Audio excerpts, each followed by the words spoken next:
I always thought my husband Ben would never leave me. He was dependable, gentle, and endlessly accommodating. Over the years, his love and patience became the foundation of our relationship, or so I thought. I never realized how much pressure that foundation was under until the night it finally cracked. We had been married for 5 years, and in those years, Ben had always put me first. He worked hard, took care of the house, and supported me in every way imaginable. At first, I appreciated it. I truly did. But over time, I started to see him differently. He didn't challenge me. He didn't argue. He was just there. Somewhere along the way, I convinced myself that I wanted more excitement, more passion. I started spending more time with my friends, people who were louder, more spontaneous, and frankly, more reckless. They encouraged me to complain about Ben, to poke fun at his predictability. "He's too perfect," they'd say. "Don't you get bored?" I started laughing along with their jokes. At first, it felt harmless. I told myself it was just a bit of fun. Ben didn't mind. I thought. He never said anything after all. One Saturday, we decided to host a dinner party. It was my idea, and as usual, Ben went along with it without question. He spent the whole day preparing, cleaning the house, cooking the main dishes, even arranging the table settings. I barely lifted a finger. When the guests arrived, the atmosphere was warm and lively. Ben, as always, stayed in the background, making sure everyone was comfortable. I, on the other hand, reveled in the attention, sipping wine and laughing with my friends. At some point, the conversation shifted to relationships. One of my friends, Tina, started joking about how her boyfriend could barely remember to take out the trash. The others chimed in with their own stories, and before long, the spotlight turned to me. "Well, Laura doesn't have that problem," Tina said with a smirk. "Her husband is basically a saint. What's it like having a man who worships the ground you walk on?" The group laughed, and I felt a familiar mix of embarrassment and pride. "Oh, you have no idea," I replied, rolling my eyes for dramatic effect. "Ben does everything. Honestly, sometimes I think he's too good. He never says no to me."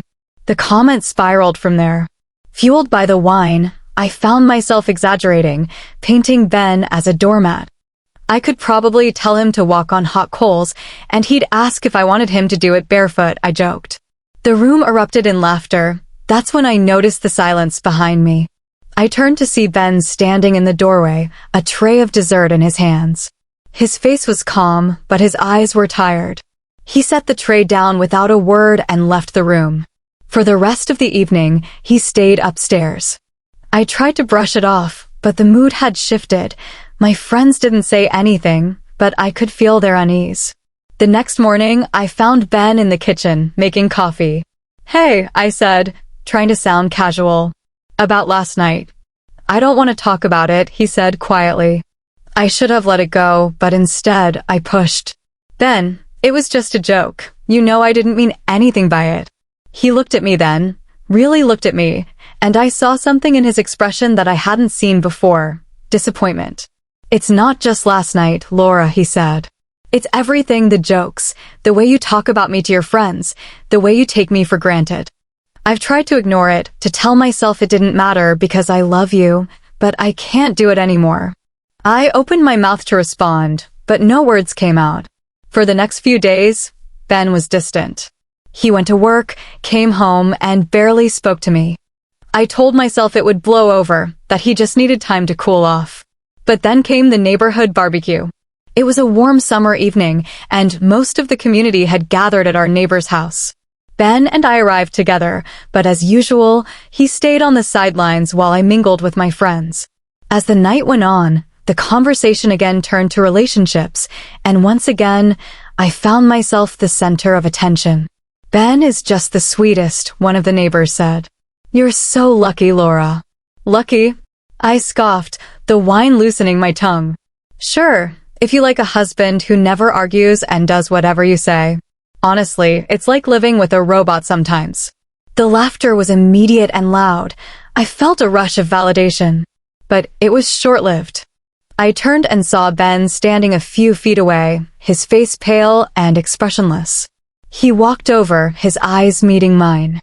"We need to talk," he said. The crowd fell silent as I followed him to a quieter corner of the yard.